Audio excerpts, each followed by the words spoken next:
Hello. Today I am pleased to welcome back to campus Chanti A. Carter-Rene, a 2006 graduate of William Patterson with a bachelor's in sociology and criminal justice. She went on to earn her master's in public administration from the City University of New York's John Jay College of Criminal Justice, and just this last year, her Juris Doctor from Rutgers Law School, and is one of the newest members of the New Jersey Bar. Congratulations. Along the way, Chanti has built a diverse and distinguished career in public service, including nearly a decade as a court services supervisor for the New Jersey Judiciary. She is currently chief investigator in the Office of Consumer Protection of the New Jersey Division of Consumer Affairs, which operates under the Office of the Attorney General. Outside of work, Chanti is an active volunteer and has remained very involved with William Patterson, including serving as a Pesci Family Mentoring Institute mentor for several years. She has also been on campus to speak with students as part of the College of Arts, Humanities, and Social Sciences Aspire program, which promotes career readiness.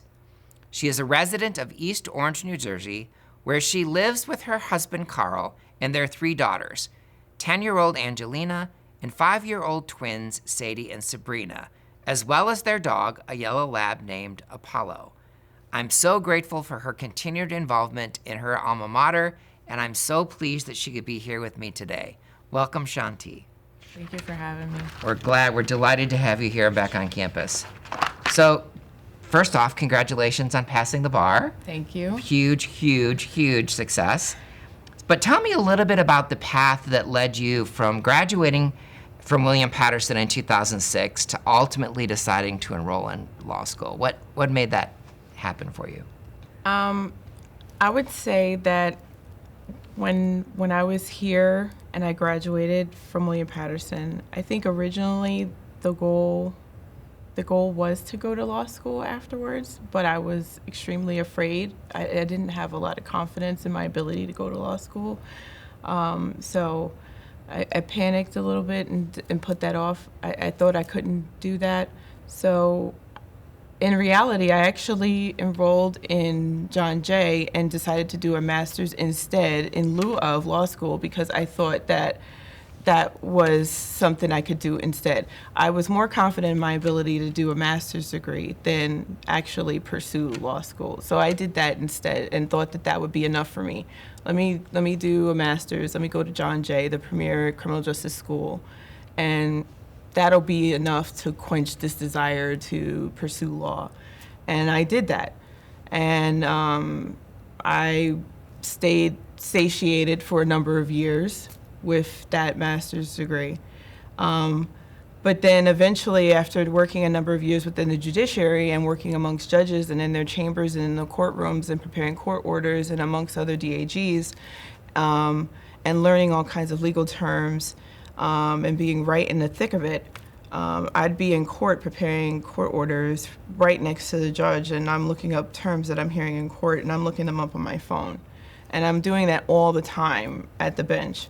And I'm looking at DAGs that are younger than me, right across from me. Mm-hmm. And I'm wondering, I literally had a moment where I said, I need to stop doing this. I literally put the phone down and said, if you want to learn the law, you have to learn it the right way. And I'm not going to learn legal terms on my phone. If they can do it, then I can do it.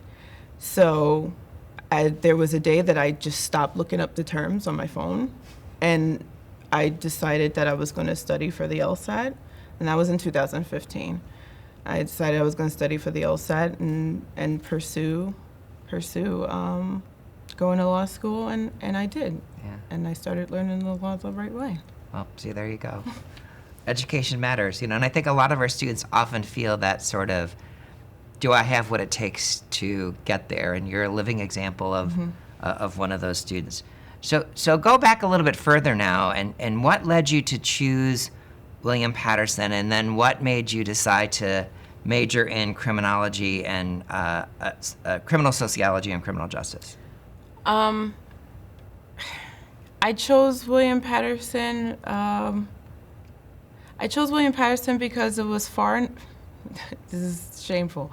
I chose William Patterson because it was far enough away from home that I could feel like I was away from home without leaving the state of New Jersey, because I didn't feel like I could afford, or my family could afford, for me to go out of state. I didn't even look at or pursue out of state schools.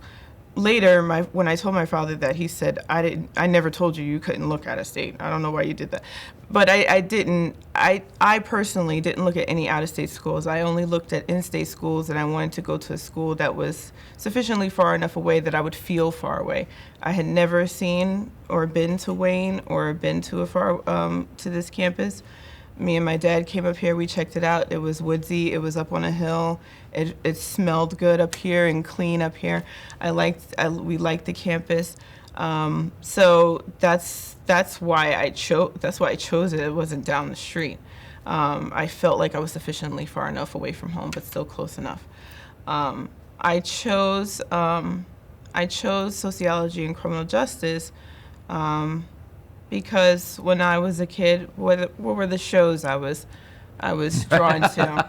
Law and Order, Matlock, Right. Matlock in particular. Those type of things were what drew me in, and I thought that I could see if those interests would still be interests of mine if I pursued them academically in college, and that's why I chose those majors.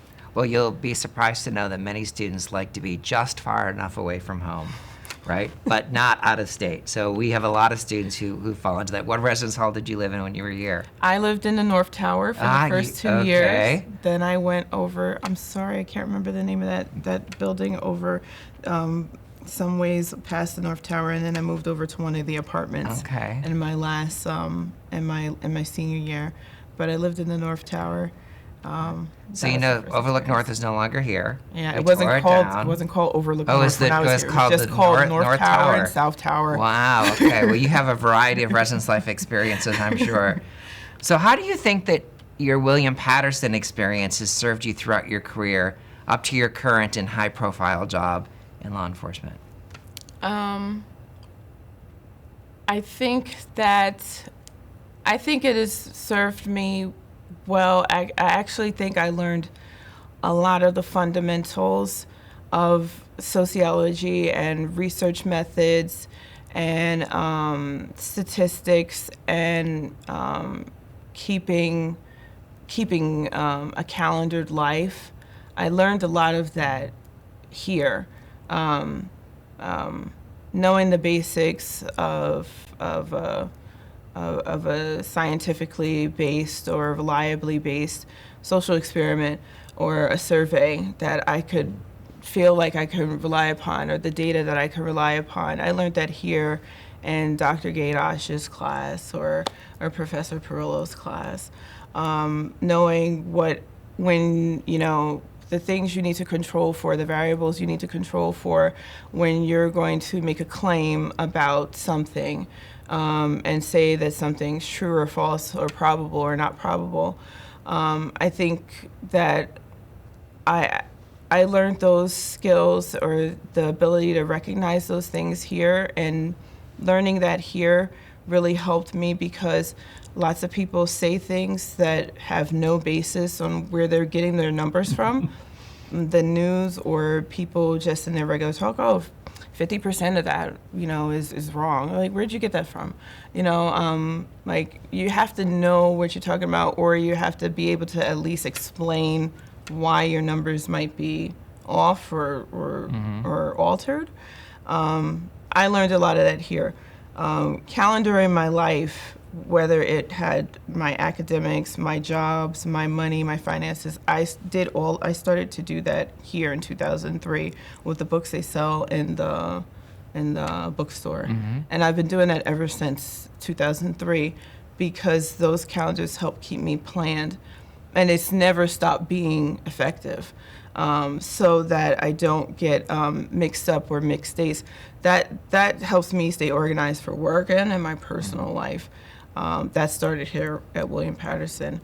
I'm able to maintain my great job because I think I'm a rational person and I make rational decisions. And I think that's all grounded in the education I received here. Well, you talk to a lot of sociology majors, and they say the class that they liked the least was research methods. So they'll be thrilled to hear that it's a course that has served you well. Yeah. So tell me a little bit about one of your William Patterson memories. What is the most enduring memory that you have of your time here? I was a very boring student. I was a very boring student. I didn't go to a lot of parties, and so enduring. My experience here was going to every single class, not missing a class.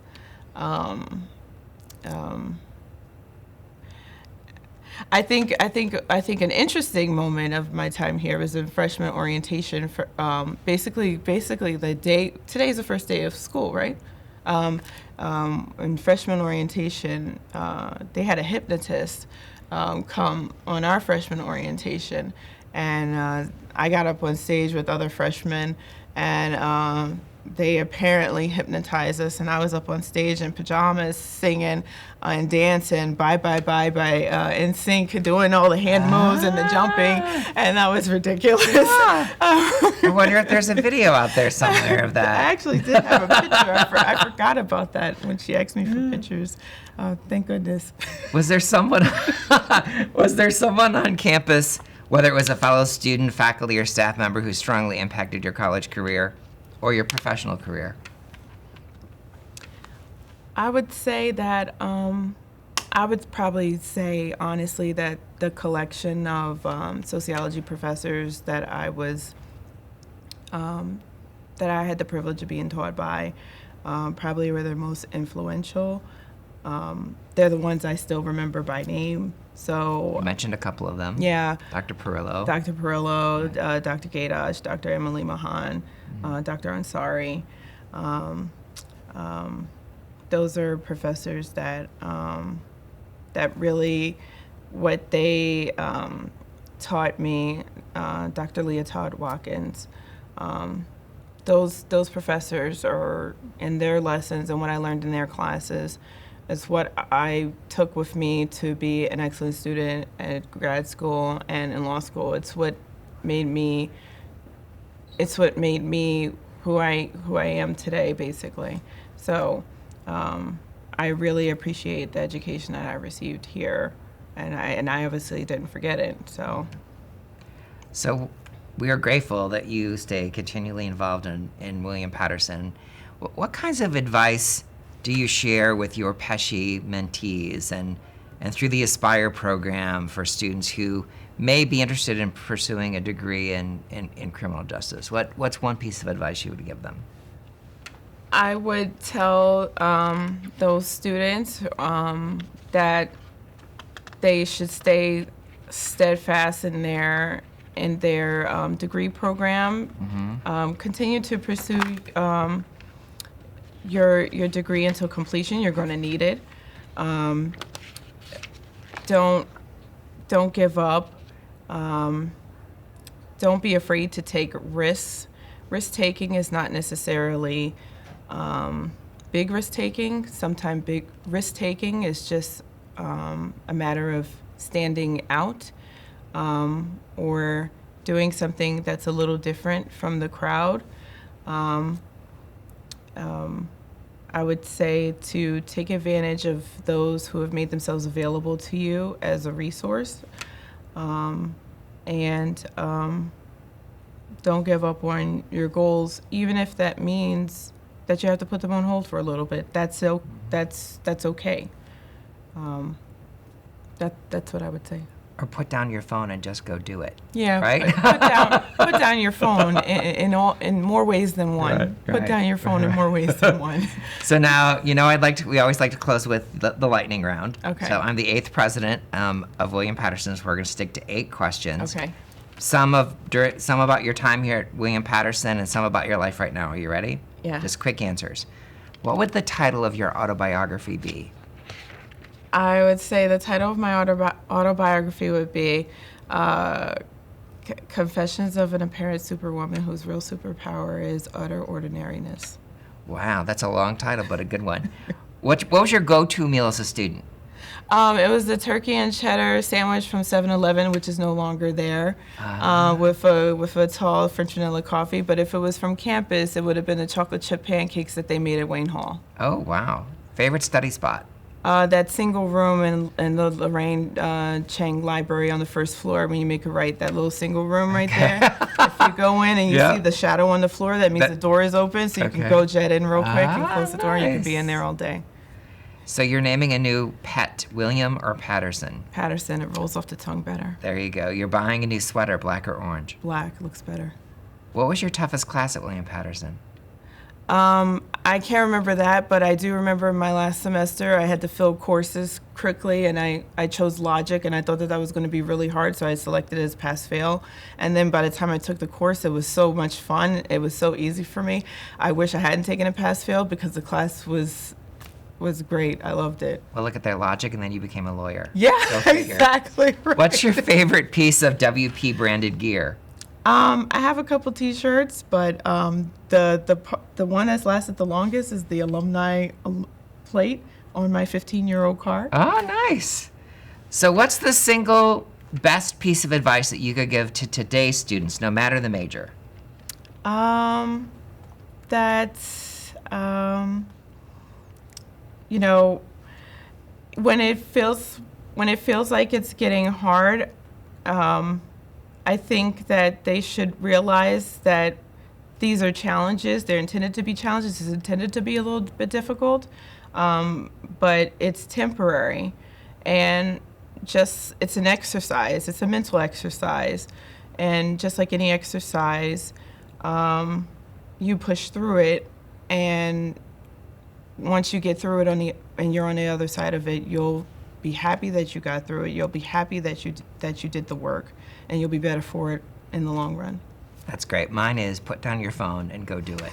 Absolutely. So great. Thanks for playing, and thanks for taking time to speak with me today. And of course, thank you for supporting and staying involved in William Patterson. We're happy to have you back on campus every time we can get you here. Thank you. No problem. Great. It was great to see you. All right. Yes. Thanks.